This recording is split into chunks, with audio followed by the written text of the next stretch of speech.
అచ్చ తెలుగు విద్యార్థితో తెలుగు రాష్ట్రాల ఫస్ట్ ర్యాంక్ నారాయణదే. Mega power star Ram Charan నటించిన తాజా యాక్షన్ ఎంటర్టైనర్ పెద్ది చిత్రం బాక్సాఫీస్ వద్ద భారీ విజయంతో దూసుకుపోతోంది. ఈ సినిమాకు వస్తున్న రెస్పాన్స్ చూసి యావత్ మెగా కుటుంబం పండుగ చేసుకుంటోంది. ఈ భారీ సక్సెస్ ను చిత్ర బృందం ఒక రేంజ్ లో ఎంజాయ్ చేస్తోంది. ఎప్పుడు లేని విధంగా రామ్ చరణ్ వైఫ్ కొనిదెల ఉపాసన ఈ మూవీ సక్సెస్ సెలబ్రేషన్స్ లో నేరుగా పాల్గొని పెద్ద సందడి చేసింది. పెద్ది బ్లాక్ బస్టర్ అని రాసి ఉన్న ఒక భారీ కేక్ ను ఆమె స్వయంగా కట్ చేసి అక్కడున్న ఫ్యాన్స్ చిన్న పిల్లలకు తినిపించింది. దీంతో ఈ వేడుకల్లో సరికొత్త జోష్ కనిపించింది. సాధారణంగా ఇలాంటి పెద్ద విజయాలు వచ్చినప్పుడు హీరోలు ముందుండి నడిపిస్తారు. ఈ వేడుకల్లో చరణ్ ఎక్కడా కనిపించకపోవడంతో ఆయన స్థానాన్ని ఉపాసన భర్తీ చేస్తూ ముందుండి నడిపించడం విశేషంగా మారింది.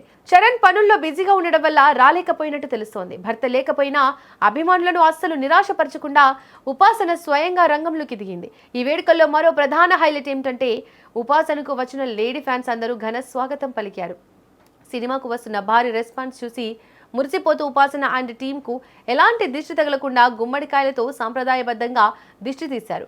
వెలిగించిన కర్పూర గుమ్మడికాయలతో మహిళా అభిమానులు దిష్టి తీస్తున్నంతసేపు ఉపాసన ఎంతో ఓపికగా నిలబడింది. వారు చూపించిన విపరీతమైన ప్రేమకు చేతులెత్తి నమస్కరించింది. ప్రస్తుతం ఈ దిష్టి తీసే visuals, cake cutting pics social మీడియాలో విపరీతంగా ట్రెండ్ అవుతున్నాయి. నిజానికి పెద్ద సినిమా చూస్తూ థియేటర్లో మాస్ ఆడియన్స్ లా మారిపోయి ఆమె చేసిన హంగామా నెట్టింట ఎంత వైరల్ అయిందో అందరికీ తెలిసిందే. థియేటర్ లోపల చరణ్ స్క్రీన్ ఎంట్రీ ఇస్తుంటే సాధారణ అభిమానిలా కాగితాలు గాల్లోకి ఎగిరేస్తూ ఈలలు వేస్తూ ఉపాసన ఫుల్గా ఎంజాయ్ చేసిన వీడియో సోషల్ మీడియాలో సెన్సేషన్ క్రియేట్ చేసింది. థియేటర్లో అంతలా పేపర్లు ఎగరేసి రచ్చ చేసిన ఉపాసన ఇప్పుడు నేరుగా ఫ్యాన్స్ నిర్వహించిన సక్సెస్ సెలబ్రేషన్స్లోకి దిగి కేక్ కట్ చేయడం చూస్తుంటే పెద్ద విజయం మెగా కుటుంబంలో ఎంతటి ఆనందాన్ని నింపిందో స్పష్టమవుతోంది. గ్లోబల్ స్టార్ సతీమణి అయినా కూడా ఎలాంటి ఈగో లేకుండా ఫ్యాన్స్ మధ్యలో సామాన్యురాలిగా కలిసిపోవడం చూసి నెటిజన్లు మెగా కోడలా మజాకా అంటూ కామెంట్లు పెడుతున్నారు. పెద్ద సినిమా ఇచ్చిన జోష్తో మెగా ఫ్యాన్స్ కూడా సోషల్ మీడియా వేదికగా పెద్ద ఎత్తున ట్రెండ్స్ క్రియేట్ చేస్తున్నారు. చరణ్ ఖాతాలో మరో బ్లాక్ బస్టర్ పడడంతో ఈ సంబరాలు ఇంకా కొన్ని రోజుల పాటు కొనసాగేలా కనిపిస్తున్నాయి.